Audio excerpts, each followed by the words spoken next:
महागठबंधन के नेताओं के द्वारा कहा जा रहा है कि केंद्र सरकार मदद नहीं कर रही। आपको केंद्र सरकार से कहां कहां सहायता नहीं मिल रही है या कहां सहायता की आप उम्मीद रखते हैं, ये तमाम बातें उस मंच पर आप रख सकते हैं। नीति आयोग की जब बैठक होती है उसमें तमाम प्रदेशों के मुख्यमंत्री जाते हैं और ये सही प्लेटफॉर्म है जहां पे आप इन तमाम बातों को उठा सकते हैं। आप जगह जगह घूम के विशेष राज्य का दर्जा जब आप होते हैं साथ में, तब आपको विशेष राज्य के दर्जे की याद नहीं आती। मेरे मुख्यमंत्री एक ऐसे प्रदेश के मुख्यमंत्री हैं जहां पर उनको स्वयं अपनी आंखों के इलाज के लिए दूसरे प्रदेश जाना पड़ता है, तो आम बिहारियों की तो चर्चा ही दूर की। पिता रामविलास पासवान को याद करते चिराग पासवान आज एक बार फिर भावुक हो गए। पार्टी कार्यालय में देखिए 23वें स्थापना दिवस के मौके पर पार्टी के तमाम जो नेता हैं वो पहुंचे हुए थे। हालांकि लोजपा रामविलास पार्टी के जो अध्यक्ष हैं चिराग पासवान ने कई बातें कही और उन्होंने मीडिया से बात किया और हमने उनसे एक सवाल किया कि बिहार में महागठबंधन के नेताओं के द्वारा लगातार ये कहा जा रहा है कि केंद्र सरकार मदद नहीं कर रही है, तो जवाब में चिराग पासवान ने मुख्यमंत्री से एक साथ कई सवाल कर डाले।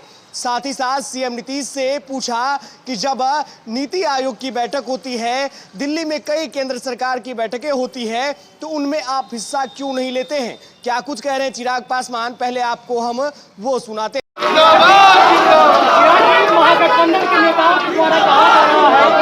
महागठबंधन के नेताओं के द्वारा कहा जा रहा है कि केंद्र सरकार मदद नहीं कर रही है, जो सरकारी योजनाएं हैं उसका हिस्सा जो है बिहार को नहीं मिल पा रहा है, इसलिए बिहार विकास नहीं कर रहा है। क्या कहिएगा।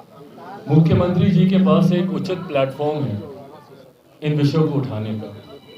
नीति आयोग की जब बैठक होती है उसमें तमाम प्रदेशों के मुख्यमंत्री जाते हैं और ये सही प्लेटफॉर्म है जहां पे आप इन तमाम बातों को उठा सकते हैं। आप जगह जगह घूम के विशेष राज्य का दर्जा जब आप होते हैं साथ में, तब आपको विशेष राज्य के दर्जे की याद नहीं आती। जैसे ही आप अलग होते हैं आपको विशेष राज्य का दर्जा याद आता है। क्यों नहीं उस प्लेटफॉर्म का इस्तेमाल किया जाता? क्यों बहिष्कार करते हैं मुख्यमंत्री? क्यों नहीं जाते हैं भैया उस बैठक में? जाएं, वो एक अधिकृत प्लेटफॉर्म है, वहां पे जाकर विशेष राज्य के दर्जे की मांग करें। आपको केंद्र सरकार से कहां कहां सहायता नहीं मिल रही है या कहां सहायता की आप उम्मीद रखते हैं, ये तमाम बातें उस मंच पर आप रख सकते हैं। पर उस वक्त मेरे मुख्यमंत्री राजनीति करते हैं और ये राजनीति ही कारण रहा है कि आज तक बिहार को अपने अधिकारों से मुख्यमंत्री नीतीश कुमार जी वंचित रखते आए हैं। तेजस्वी यादव ने कहा है कि मुख्यमंत्री नीतीश कुमार बिहार में केवल बोलने पे नहीं करने पर विश्वास रखते हैं। उन्होंने काम किया है, ये दिखता है। उन्होंने काम किया होता तो आज उनकी पार्टी तीसरे नंबर की पार्टी नहीं होती। भाई उनका काम दिखता नहीं है, इसीलिए बिहारियों को पलायन कर कर दूसरे प्रदेश जाना पड़ता है। दूसरे राज्यों में वो शिक्षा के लिए, रोजगार के लिए जाने के लिए मजबूर है। मेरे मुख्यमंत्री एक ऐसे प्रदेश के मुख्यमंत्री हैं जहां पर उनको स्वयं अपनी आंखों के इलाज के लिए दूसरे प्रदेश जाना पड़ता है, तो आम बिहारियों की तो चर्चा ही दूर की है। अगर काम उनका सही मायनों में दिख रहा होता तो आज जो उनके गठबंधन के सहयोगी हैं वो उनके बारे में नो एंट्री का जिक्र नहीं करते, वो उनकी कार्यशैली पर सवाल नहीं उठाते। मैं गठबंधन की मजबूरियों को समझता हूँ, आज जो बातें उनके द्वारा कही जा रही हैं, बट हकीकत है बिहार की जनता को कम से कम, और हम लोग भी भाई कई बार यही सवाल पूछे थे मुख्यमंत्री जी से 2020 के चुनाव के हर एक मंच से मैंने सवाल पूछा था कि बताएं मुख्यमंत्री अपनी उपलब्धियां, शिक्षा के क्षेत्र को लेकर हो या स्वास्थ्य के क्षेत्र में हो, रोजगार को लेकर हो, कितने कारखाने दिए हैं आज तक मेरे मुख्यमंत्री ने, बताएं मुझे।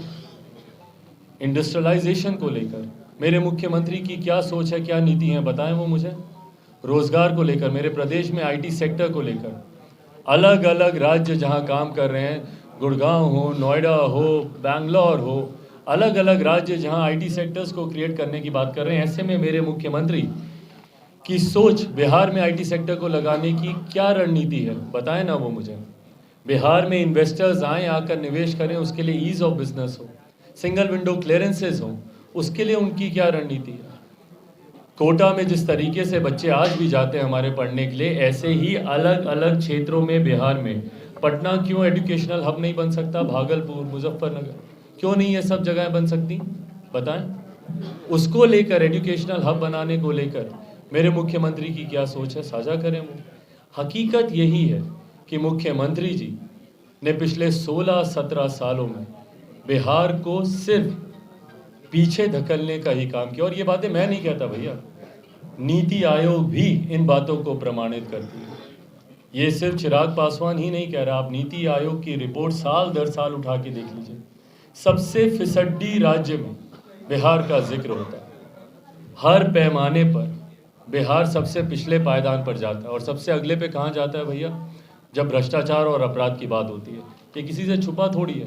रोज़ हत्याएं हो रही हैं बिहार में, रोज़ अपराध बढ़ता जा रहा है और विकास के मापदंड पे बिहार पिछड़ता जा रहा है।